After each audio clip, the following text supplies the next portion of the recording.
¿Cómo están? Qué gusto poder saludarlos un día más y avanzar en nuestro estudio del Evangelio según San Mateo, capítulo 7, y hoy día vamos a ver el versículo 21.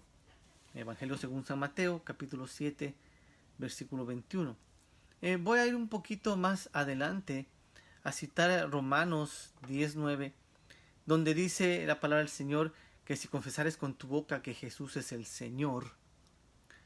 Y basado en este texto de confesar con tu boca que Jesús es el Señor, entonces muchos promueven o enseñan el mensaje de salvación. Entonces les dicen a las personas, mira, solamente, ¿es Jesús el Señor, sí o no? Dilo con tu boca, declara, Jesús es el Señor. Y mucha gente dice, bueno, Jesús es el Señor, ya, listo. Ya has declarado con tu boca que Jesús es el Señor y de acuerdo a este texto de la palabra de Dios, entonces tú vas a ir al reino de los cielos, tú vas a ir al cielo, tú has obtenido la salvación. Porque si confiesas con tu boca, Pablo cuando está escribiendo a los romanos y menciona esto, él lo hace en el trasfondo y en el contexto de lo que él había aprendido de Jesús. Él sabía lo que le estaba diciendo. Por lo tanto, las palabras de Pablo tienen un fondo, una base desde la cual él parte y que era entendida para aquellos a quienes se dirigía en ese momento.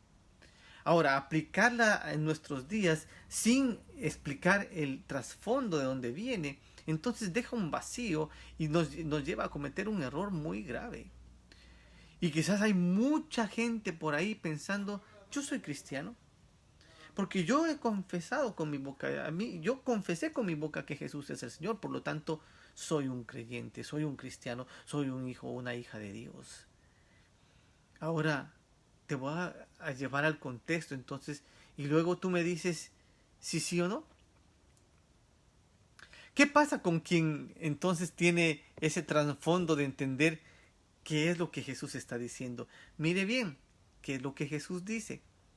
No todo el que me dice Señor, Señor, entrará en el reino de los cielos, sino el que hace la voluntad de mi Padre que está en los cielos.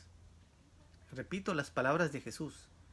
Las de Pablo ya las mencionamos a los romanos. Acá Jesús es el que habla en Mateo y dice, no todo el que me dice Señor, Señor, entrará en el reino de los cielos, sino el que hace la voluntad de mi Padre que está en los cielos.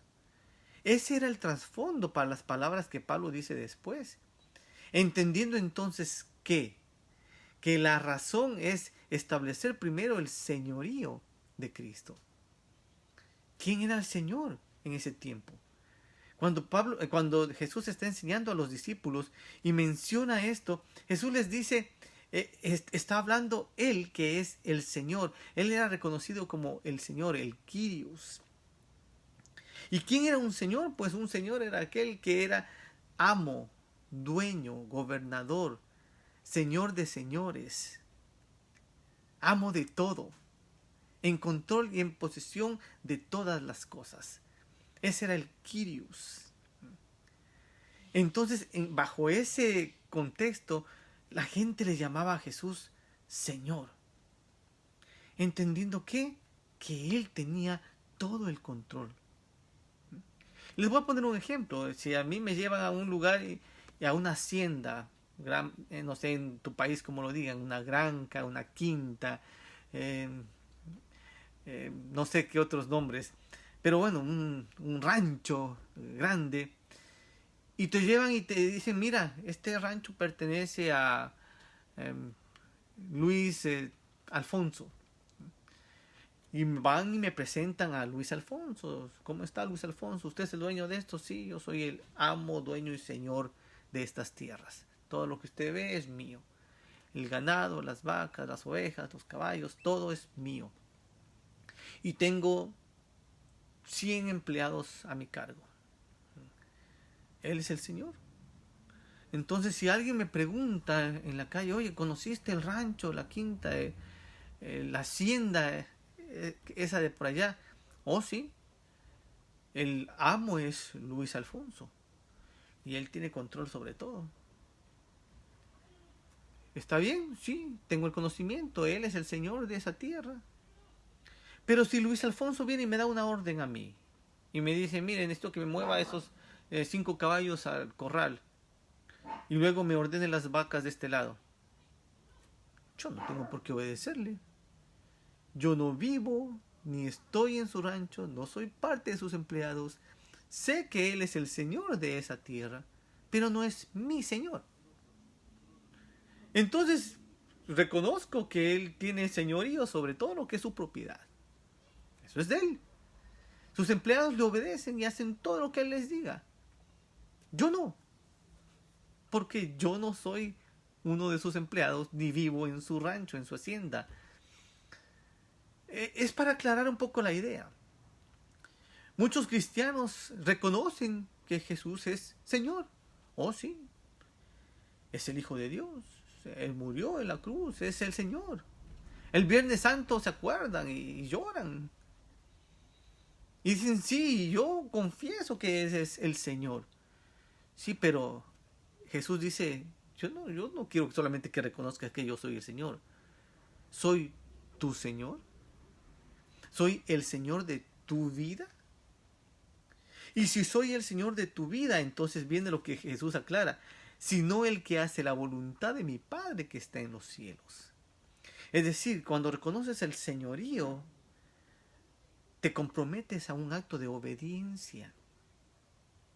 Él es el Señor, yo soy el siervo. Él es el dueño, yo obedezco. La voluntad de lo que Él quiere, entonces yo la cumplo. Eso establece y marca la diferencia. Entonces estamos reconociendo el señorío de Jesucristo.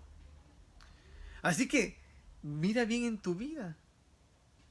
¿Tú eres alguien que obedece los mandatos de Dios? ¿Estás cumpliendo lo que Dios te manda? ¿Eres obediente a sus estatutos y sus enseñanzas? ¿Sigues sus principios? ¿Vives conforme a lo que Él ha enseñado y Él decreta y dice que se debe hacer? Porque como el Señor, Él dice y Él ordena. Y en el tiempo de los romanos, ¿verdad? En el tiempo en que Jesús está hablando de esto, el amo, el dueño, el Señor, el Kyrios de un esclavo era dueño de su vida. Si su Señor quería sacrificarlo o venderlo, tenía todo el derecho de hacerlo. Él era el dueño. Pero nosotros vivimos un cristianismo hablando y diciendo, Él es el Señor. Sí, es el Señor. Pero no obedecemos lo que Él manda. Y hay una gran diferencia ahí. Y por eso Jesús lo deja bien claro. Y bajo este contexto es que Pablo más adelante, porque él conoce las escrituras, las enseñanzas de Jesús. Entonces, bajo ese contexto es que Pablo dice, si confesares con tu boca que Jesús es el Señor, es decir, si aceptas y estableces sobre tu vida el señorío de Jesucristo, es decir, si eres un cristiano, alguien que obedece a Dios, sus mandamientos, sigue sus palabras y se guía bajo los principios de la palabra de Dios, entonces, no solo es palabra. El confesar y el declarar eso implicaba todo lo anterior. La obediencia, el reconocimiento, la sumisión al señorío de Jesucristo. Y por eso Jesús dice, no todo el que me dice Señor, Señor, entrará en el reino de los cielos, sino aquel que hace la voluntad de mi Padre que está en los cielos. Yo quisiera que recapacites, que pienses bien. Soy de aquellos que solamente dice, Señor, Señor. Y mañana vamos a ver algo más importante aún. No solo se trata de hablar. Se trata de vivir conforme al reconocimiento del señorío de Cristo sobre nuestras vidas, sobre tu vida, sobre mi vida. Por lo tanto, debes conocer sus mandamientos para obedecerlo y andar en obediencia. Por lo tanto, debes conocer su voluntad y cuál es el plan para seguir ese camino y ser fiel al llamado que Él ha hecho en tu vida. Entonces ya no es Señor de palabra, sino Señor de hecho y de acción. Y Él realmente tiene el control y el dominio de tu vida. Permítame orar. Oh Padre, gracias por la oportunidad que nos das de escudriñar tu palabra. Y gracias, oh Jesús, por tus enseñanzas. De una manera sencilla, tú nos enseñas, Señor, algo que a veces nos tiene confundidos. Todo el mundo, dice Señor, todo el mundo reconoce quién es Jesús. Pero ¿quiénes obedecen? ¿Quiénes cumplen tu voluntad? ¿Quiénes siguen tus mandamientos y se guían por tu palabra? Señor, solo aquellos entrarán en el reino de los cielos. Padre mío, abre nuestro entendimiento y que tu Espíritu Santo tome esta palabra y redarguya nuestra mente y nuestro corazón y nos permita vivir conforme a lo que tú enseñas y tener ese compromiso, declarando, Señor, no solo de palabras, sino en vida y en hecho, el señorío tuyo sobre nuestras vidas. Queremos ser obedientes, hacer tu voluntad y andar conforme a tus mandamientos y a tu palabra. Bendigo a cada hijo e hija tuya que está mirando ahora o que mirará después, Señor, este video, y que tu Espíritu Santo redarguya nuestros corazones y esta enseñanza se haga vida en cada uno de nosotros. En el nombre de Jesús. Amén. Bueno, gracias por compartir este tiempo. No se olviden compartir los videos con otras personas para que sea de bendición a otros. Un abrazo a los que nos acompañan. Rafael, gracias por estar aquí. Un saludo también. Qué bueno poder saludarte desde acá. Y, bueno, igual mantenemos contacto, pero que el Señor te bendiga. Y no se olviden suscribirse al canal de YouTube.